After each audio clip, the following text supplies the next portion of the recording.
A new era begins in Boston. Is this the last dance with Sidney Crosby and the Pittsburgh Penguins? And will the grittier Toronto Maple Leafs make it past the second round of the playoffs? All that and more on today's 14:20 in the morning. Let's get into her.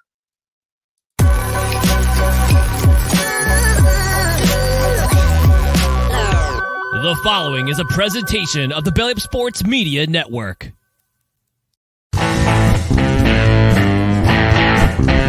14:20 in the morning, 14 minutes and 20 seconds where the sports talk to get you through your daily commute. Hot takes, recaps, best bets, and a little humor to get your day going in the right direction. Sit back, grab your coffee, and let's get into it.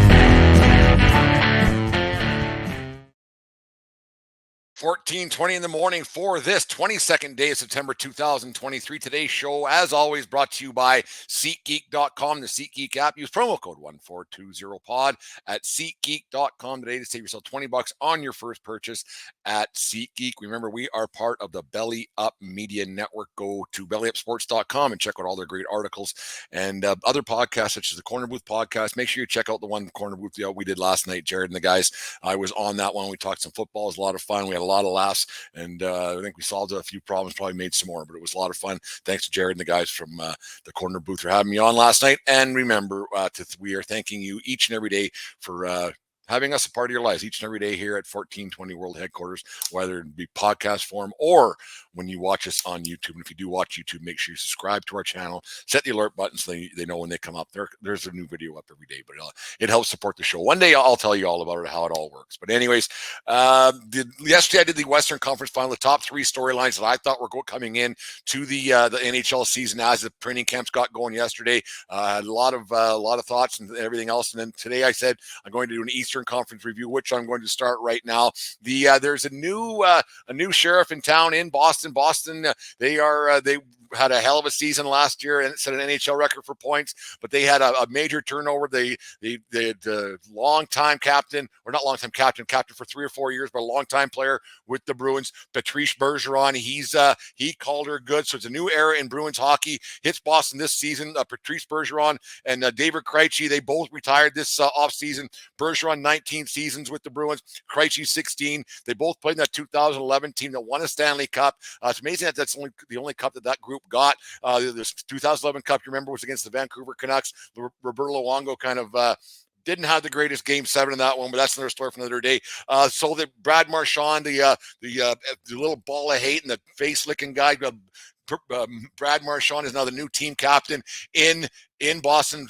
Pretty big shoes to fill for the Bruins, but we'll see how that goes. He was named the captain earlier on this week. The little ball of hate, like I said, following in the shoes like a guy like Bergeron, and before that, Zdeno Chara as the captain of the Bruins. It's going to be pretty big shoes to fill for a guy like that, and you're going to see a lot of things changing with the Bruins. You look at a guy like Bergeron, who you're trying to replace that. You'll never replace a guy, a 60-point-a-year guy for how many years? He was a Selke Trophy candidate. I think he won 3 in a row at one point, like the last 3, and he's always a candidate. So having that guy not on your lineup or in your lineup on a daily basis is going to be tough. You don't replace guys like that. You don't replace two all-time guys like Krejci and Bergeron and bring anybody in that's going to help you a whole bunch. Tyler Bertuzzi also left. You had Nick Foligno leaving, Taylor Hall leaving. They both went and joined the Connor Bedard show. So there's a pretty big gap you have with this Bruins team that won a lot of games last year. NHL record, like I said, 135 points or whatever it was going to be. This team's going to look a lot different. Has to be a lot different. Nobody expects them to win 65 games again this year, but will they be able to make a playoff run and have a situation where they don't take too big of a step back? They're a good hockey team. You still have David Pastrnak, who scored 61 goals or whatever it was last year. So I don't expect them to take too much of a step back. They're still a playoff team, obviously, but they aren't going to be the wagon that they were, I guess. Like, it's impossible to think that they're going to be, but to lose those guys, it's a pretty big gap to fill. Charlie Coyle's a good hockey player, and you got some guys on the front end that can put the puck in that. The team scores by committee, but losing 4 or 5 guys like they had last year that were nuts and bolts kind of guys, because like I said, they do score by committee. Losing guys like that will hurt your team a lot. I expect the Bruins to take a big step back this season. a big step back. I'm talking like fourth or fifth in the conference, because the Leafs aren't getting any worse. The Rangers aren't getting worse. The Carolina Hurricanes are real good, and so are the New Jersey Devils. So you got to think that that's going to hurt them a lot. They brought in a guy like Milan Lucic. They went back to the well. So I guess there was going to be two guys from that Cup team that's from 2011, because Lucic had a Cup there as well. I forgot about that. But they brought Lucic in this year after that first round defeat to the Florida Panthers and Matthew Tkachuk. The Bruins probably think, you know what, we need a little bit of grit. We need a guy to maybe tap old Chucky on the lace a little bit and say, you mess with the big boys or don't party with the big dogs. You can't stay on the porch kind of deal. It's not that Chucky's one to back down from anything, but a guy like Lucic, he's not going to factor into scoring a whole bunch of goals. He's not the kind of guy that's going to help you win a lot of hockey games. He's not going to lose a lot of hockey games. They have two good goaltenders in Boston, so that's not going to be a problem. But they knew that they needed to do something after losing in 7 games to those Florida Panthers and losing those guys. So going and signing Milan Lucic, who's in the twilight of his career, probably a 1-year deal. I can't remember what it was, but it's hard to believe that Bruins team, like I said, only has that one cup, and now they're not in a rebuild mode, but a big regroup mode. That's going to be interesting to see how it all plans out with the Bruins faithful in Beantown. Their model of consistency year in, year out, almost more consistent than the Pittsburgh Penguins, and they're 16. We'll get that in a second, but the Penguins and their 16 straight playoff appearances. Now the Bruins got to get close to 12 or 13. Anyways, they're a hell of a team. They lost 2 great guys. I think Bergeron's a guaranteed first ballot Hall of Fame kind of a guy. Class citizen the whole time he was there. Never hear a bad thing from him.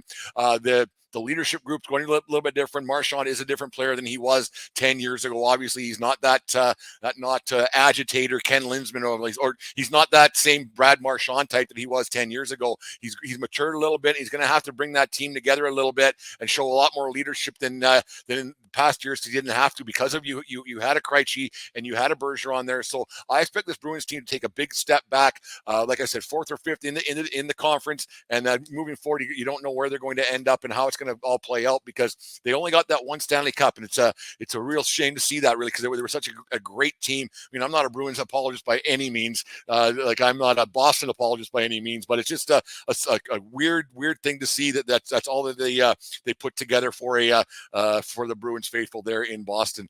The second biggest storyline I got coming into this NHL season in the Eastern Conference is this the last dance for Sidney Crosby and the Pittsburgh Penguins?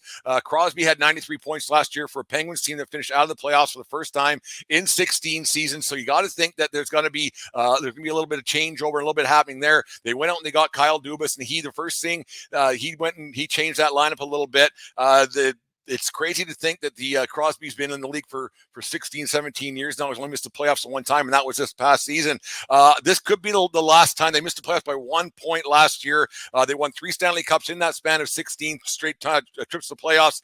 But there comes a time in Crosby's career that maybe he's got to be looking for different pastures. He's on the outside looking in. Last 2 years, he has 2 years left on a very team-friendly contract, so you don't know where that's going to all end up for the Pittsburgh Penguins and how it's going to look for him. 93 points, like I said, last year. But they brought in Norris Trophy winner Erik Karlsson in a trade. One of the first things that Dubas did was to get Karlsson from the San Jose Sharks. Norris Trophy winner, not great in his own end, but when he has the puck, he's great, obviously.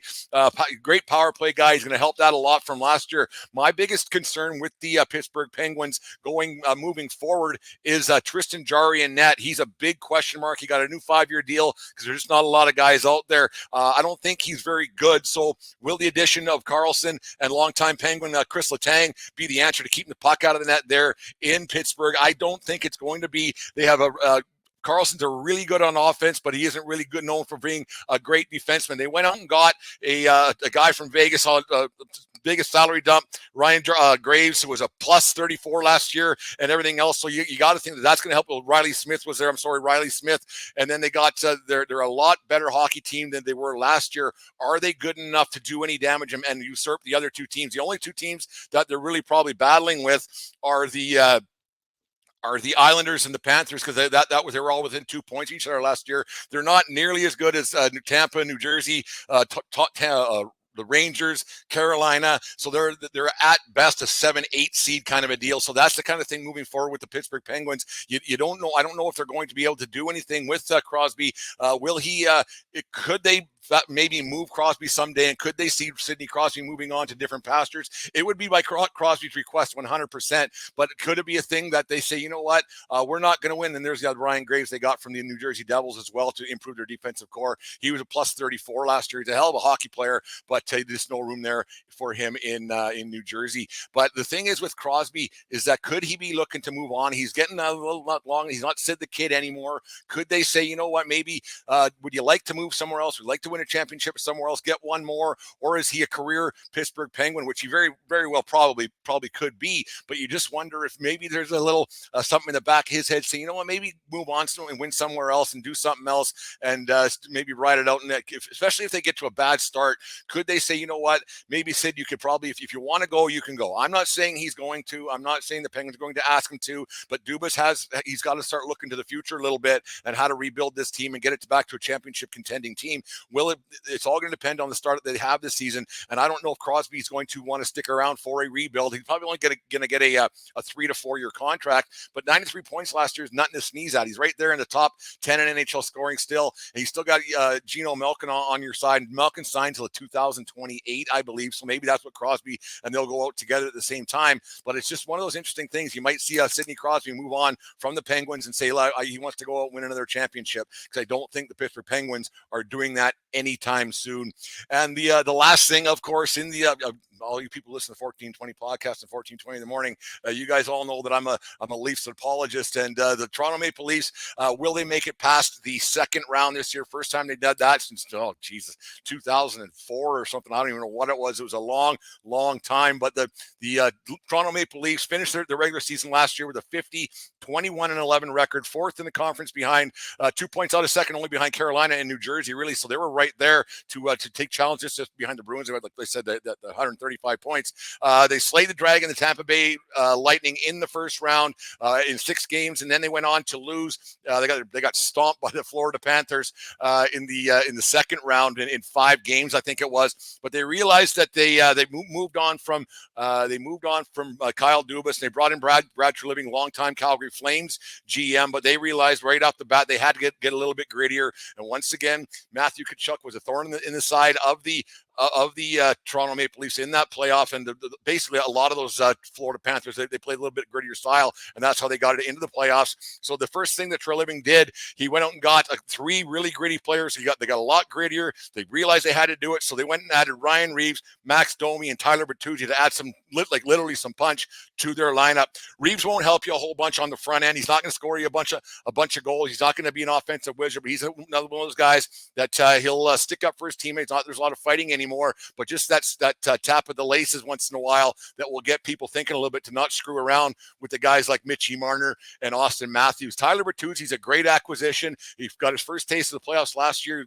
Remember, he was in Detroit for so long for beginning his career. He moved on to Boston last year. The trade deadline didn't work out. He's got a 1-year real team-friendly deal at $4 million to play for the Leafs. And then you got a Max Domi who's coming basically back home to where his father was a legend. My only problem I got with Domi, there's a reason why this is his 7th NHL team in 10 years. So there's got to be something where there's smoke, there's fire. And for Domi to be on his 7th team in that span, he must be a bit of a headache and something to deal with. And I can see that, but maybe playing in front of the Toronto Maple Leafs faithful who adored his father, maybe it's going to be a situation where he shuts up and he figures things out. He's not a complete dickhead. But playing the Leafs, I think they're going to have a much better season. They're going to contend right where they were last year, second and third in the division. They have a grittier team. Mitch Marner is going to have another great season playing alongside Austin Matthews. And I suspect with Bertuzzi playing the wing along with Matthews and Marner that you're going to see Austin Matthews get back closer to the 60-point or 60-goal plateau instead of the 40 he got last year. 40 is nothing to sneeze at, but you want a guy to be at 50 goals, and you want to see him do something in the playoffs. He hasn't been a great player performer so far. None of the Leafs have. There's no getting around that. The big thing, though, is William Nylander, is he going to sign? Is that contract discussion, is that going to hang over his head and hang over the team's head? He said yesterday he's not going to be talking about it the entire season, so it's not going to be a distraction. They're going to have a good team. They're fine in net with Samsonov. He's very serviceable. He's a good NHL goaltender. And then they got Joseph Wall in the background just in case he stumbles. And Wall's on a very good team-friendly contract as well at $700,000 or something. So if they have to move some piece here and there, that Wall could probably jump in and need be. The Leafs are going to have a good team. Are they going to have a great team?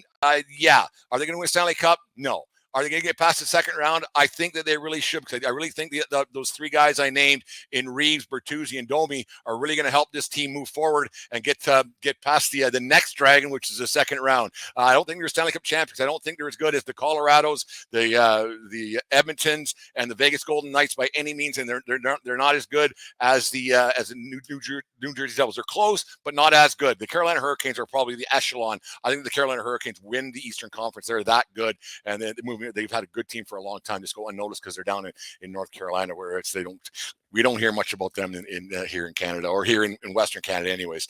So there's my three thoughts, my three big plans for this season. What's going to happen in the National Hockey League, Eastern Conference, the three big storylines going forward. It's going to be an interesting thing. The training camps are full bore now. Got going yesterday. Going to catch up on a lot of stuff over the weekend. I'm actually going to a hockey game tonight, the home opener for the regular season home opener as well for the hometown WHL Lethbridge Hurricanes. So that should be a lot of fun, seeing some old faces around the rink. It's always a good time. But anyways, yeah, that's what's on the plan. Thank you very much for following us on Facebook, Twitter, and make sure you follow us on Instagram as well. We kind of get there once in a while, but make sure you go to SeatGeek. And here is a word from our friends at SeatGeek. The foul baller. If there's a ball that's gone foul, he's gone to get it. Under his watchful gaze, all bevs, binoculars, and ballpark brats are safe. He's the only thing that stands between his section and certain destruction.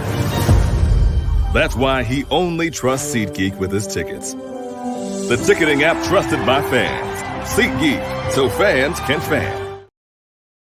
All right, back to our thanks to our friends from SeatGeek very much. 1420pod for $20 savings at SeatGeek.com. You guys know the drill. Anyways, let's do on this days and some birthdays and get you guys out of here and send you on your merry way. Anyways, on this day in 1987, Boston Red Sox third baseman Wade Boggs tied an American League record of 200 hits for the fifth consecutive season. In his career, Boggs' streak of consecutive 200 hit seasons would end at 7 in 1989, and he would never top the 200 hit plateau in a season again in his career, topping out 187 in the 1990 season. Boggs played 18 years in the big leagues, amassing 3,010 hits, 118 of them for home runs, got 1,014 RBIs, and a career batting average of .328. Boggs won himself a world championship with the 1996 New York Yankees and entered the Hall of Fame in 2005. I think he went in as a Tampa Bay Ray. It was a deal in his contract that he had to wear a Rays hat going in there, and that's what was one of those things. So I think he's the only Tampa Bay Ray in the Hall of Fame right now. So I think he'll played a couple of years there. It was one of those things. And the Chicken Man, and everybody knows the story about him drinking 100 Miller Lights or whatever it was on a cross country trip from Boston to LA. I think it was. He had 95 beers or something crazy like that throughout the day. So happy or on this day, 87, Wade Boggs got his 200th hit for the fifth straight season.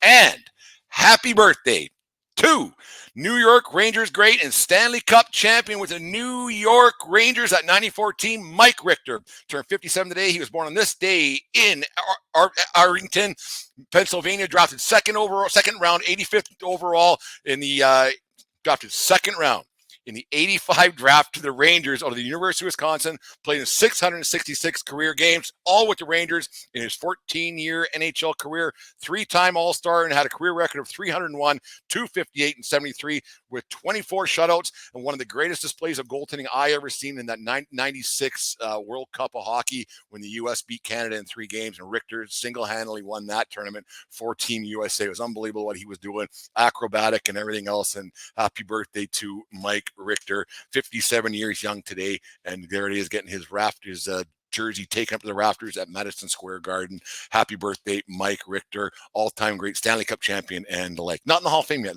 It's quite odd. I thought he's a Hall of Fame kind of a guy. Maybe just not enough wins. Who knows? But anyways, that's it for today's show. We appreciate it very much for everybody who listens to the show. Probably not doing one tomorrow. Probably got nothing going on, but make sure you listen to some old shows. Me and Dave had a good one last night. Make sure you catch up on that. And that's it for today. Make sure you guys have a great day. Have a great weekend. And remember, it doesn't matter where you are. It's who you're with. Have a good weekend, folks. We'll talk to you again on Monday. You just listened to the 1420 Sports Bar Podcast. 4 beer with the sports talk and a whole lot more. We are part of the Belly Up